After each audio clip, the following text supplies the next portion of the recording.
మధ్య కాలంలో నేను చెప్పినట్టు చూస్తే లివింగ్ రిలేషన్షిప్స్ అనేవి ఏదో ఫర్ మెనీ రీజన్స్ పెరుగుతున్నాయి. మరి ఇది చట్టబద్ధంగా ఇది లివింగ్ రిలేషన్షిప్ అనే నిర్వచనం ఏదైనా ఉందా? ఇప్పుడు పెళ్ళికే చట్టబద్ధత లేని పరిస్థితులు వచ్చేసాయి ఇవాళ రేపు. అంటే పెళ్ళి అనే దానికి చట్టబద్ధత ఎంతవరకు ఉంది, ఎంతవరకు సెక్యూరిటీ, చట్టబద్ధత పక్కన పెడితే సెక్యూరిటీ అనేది ఉంది. సెక్యూరిటీ ఏంటి అనేది లివింగ్ రిలేషన్లో పుట్టిన పిల్లలకి చట్టబద్ధత ఉంటుందేమో తప్పిస్తే లివింగ్ రిలేషన్స్ చట్టబద్ధత అనేది లేదు. అంటే కొన్ని గైడ్లైన్స్ ఉన్నాయి. అంటే ఎక్కడ కూడా కొట్టొద్దు, తిట్టొద్దు, హింసించొద్దు, మీకు ఇష్టం లేకపోతే ఇడుకోండి అనేదే కదా లివింగ్ రిలేషన్. ఇంకా దానికి చట్టబద్ధత ఏమొస్తుంది?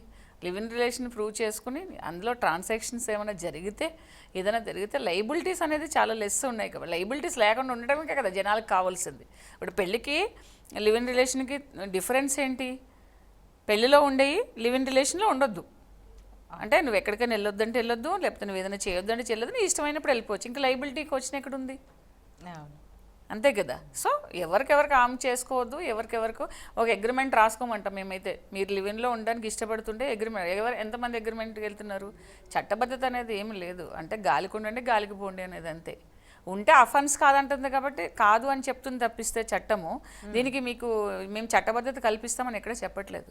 ఒక కామన్ సిటిజన్కి ఏం చట్టబద్ధత ఉంటుందో అదే చట్టబద్ధత ఉంటుంది అందులో. ఓకే. సో అగ్రిమెంట్కి వెళ్ళే వాళ్ళు తక్కువగా ఉంటారు. అగ్రిమెంట్కి వెళ్ళే వాళ్ళు అంటే జనరల్గా ఉండరు, ఎక్కడో ఉంటారు, 100లో 1 కూడా ఉండరు. ఓకే. సో అగ్రిమెంట్కి వెళ్ళడం అంటే కాంట్రాక్ట్ మ్యారేజ్ లాగా అనేసుకుంటారు వాళ్ళు. అలా అని కాకుండా మన ఇద్దరం లివింగ్లో రిలేషన్ ఉన్నాం, మన ఇద్దరికి ఒక ఫినాన్షియల్గా ఇండిపెండెంట్గా ఉండాలి, ఎవరిష్టం లేకపోతే అక్కడ వెళ్ళిపోవాలి, లేకపోతే పిల్లల్ని కనవద్దు, కనాలి, ఇవేది వాళ్ళు రాసుకోవట్లేదు. అంటే ఒక అండర్స్టాండింగ్ అనేది మామూలుగా మనకి బైలాస్లా పెట్టుకోవట్లేదు. సో పెట్టుకుంటే మంచిది. ఇప్పుడు మనం లివింగ్ రిలేషన్కి చట్టబద్ధత ఉందా లేదా అనేది పక్కన పెడితే మీకు రక్షణ కావాలనుకుంటే ఏ రిలేషన్లో అయినా కూడా పెళ్ళిళ్ళు అంటే చట్టబద్ధత ఉంటుంది, పెద్దవాళ్ళు ఉంటారు, లేకపోతే దానికి కొన్ని లాస్ ఉన్నాయి, ప్రొటెక్షన్స్ ఉన్నాయి, రూల్స్ ఉన్నాయి, ప్రొసీజర్స్ ఉన్నాయి.